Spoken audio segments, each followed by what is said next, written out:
আসসালামু আলাইকুম সম্মানিত বিনিয়োগকারী ভাই ও বোনেরা, আশা করি সবাই ভালো আছেন।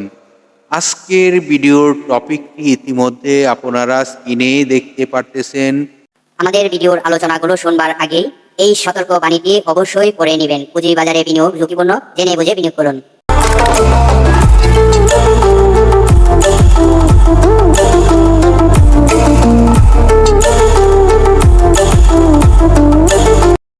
প্রিয় বিনিয়োগকারী ভাই ও বোনেরা, আজকের ভিডিওর টপিকটি আপনারা ইতিমধ্যেই দেখতে পেরেছেন।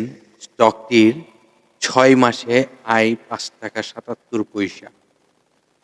তো যে স্টকটি নিয়ে আপনাদের সাথে আজকের আলোচনা করব, সেই স্টকটি খুবই একটি ভালো স্টক।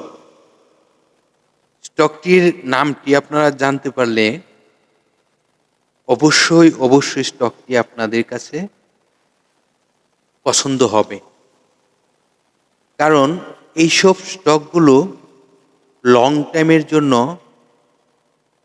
প্রায় বিনিয়োগকারীরাই কিন্তু পছন্দের তালিকায় রাখে।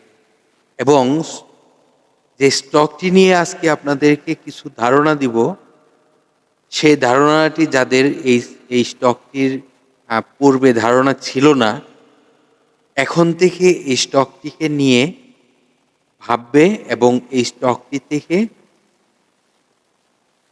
নিয়ে বিজনেস করার চেষ্টা করবে আমি মনে করি। কারণ জুন ক্লোজিং স্টকটি এবং সিমেন্ট সেক্টরের একটি স্টক, যে স্টকটির গ্রোথ আমি দেখে অবাক হয়ে যাই। কারণ তার পূর্বের যা ইতিহাস রয়েছে সবই ভালো। 1995 সালে বাংলাদেশ পুঁজিবাজারের তালিকাভুক্ত হয় কোম্পানিটি কোনো বছর কোনো বিনিয়োগকারীকে ডিভিডেন্ড দেয়নি, এমন কোনো বছর নাই। প্রতি বছর কোম্পানিটি ডিভিডেন্ড দিয়ে যাচ্ছে। এবং আপনারা যদি এই কোম্পানিটি ডিএসসির ওয়েবসাইটে, যে তাদের একটি পেজ রয়েছে, সেই পেজে তার ডিভিডেন্ড হিস্টোরিটি যদি দেখেন, আপনিও স্টকটিকে ভালোবাসার তালিকায় রাখবেন। তো চলুন, যে স্টকটি নিয়ে আজকে আপনাদের সাথে আলোচনা করতে যাচ্ছি, সেই স্টকটির নাম কি এবং স্টকটির সাপোর্ট কোথায়, রেজিস্ট্যান্স কোথায়, স্টকটির আই কোন, আপনারা জানেন জুন ক্লোজিং স্টকটি নিয়ে আলোচনা করতে যাচ্ছি। এগুলো আইটাই এবং ন্যাবগুলো আপনাদেরকে জানানোর চেষ্টা করি। ইতিমধ্যে আপনারা স্ক্রিনেও দেখতে পারতেছেন তার সাপোর্ট রেজিস্ট্যান্স আমি উল্লেখ করে রেখেছি, যেন আপনারা সহজে বুঝতে পারেন। তো স্টকটির নাম হলো কনফিডেন্স সিমেন্ট। স্টকটি আমার মনে হচ্ছে যারা ভদ্র বিনিয়োগকারী এবং যারা স্টক মার্কেটকে ভালো স্টক বলে চয়েসফুলে রাখে, এই স্টকটি একটি ভালো স্টক। এবং স্টকটির গুণগত মান আমি যদি বলি, 100-র মধ্যে 100ই দেওয়া সম্ভব হবে।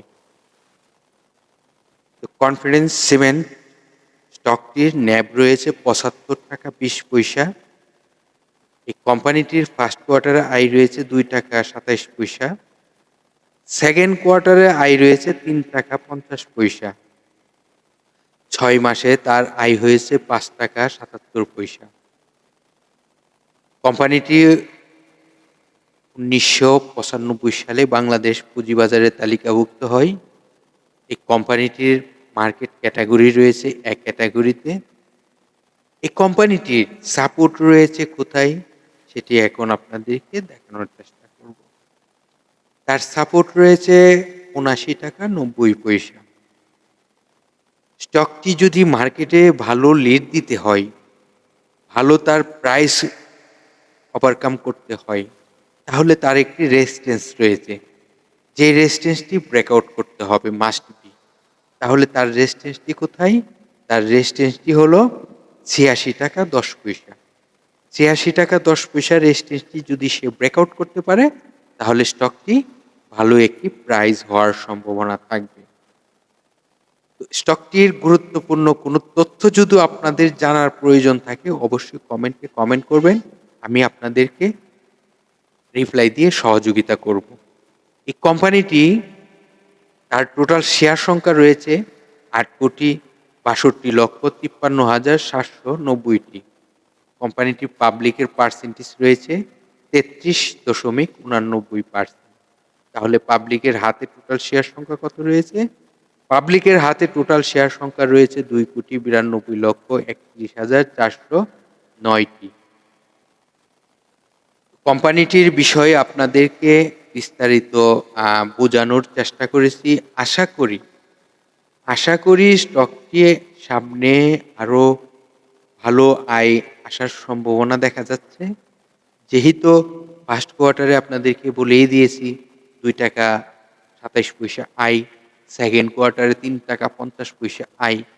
এইভাবে যদি তার গ্রোথ ভালো হতে থাকে তাহলে তো আম আপনার ১ বছরে যে তার ৪ টি কোয়ার্টার, সেই ৪ টি কোয়ার্টারে যদি ৳১০ প্লাস আয় থাকে, এই প্রাইজে স্টকের ৳১০ প্লাস আয় থাকা মানে অনেক কিছু।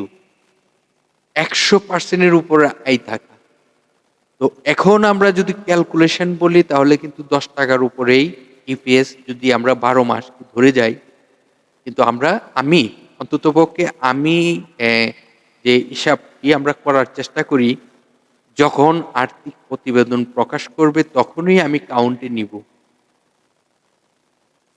কখন কি হয় না হয় কেউ বলতে পারে না। তবে অগ্রিম কোনো কিছুই কাউন্টে নেওয়া ঠিক নয়। আর্থিক প্রতিবেদনগুলো যেহেতু বর্তমান অবস্থানে তার ভালো রয়েছে, আশাই বাঁধতে পারি যে সামনে আরো গ্রোথ ভালো হবে আয়ে।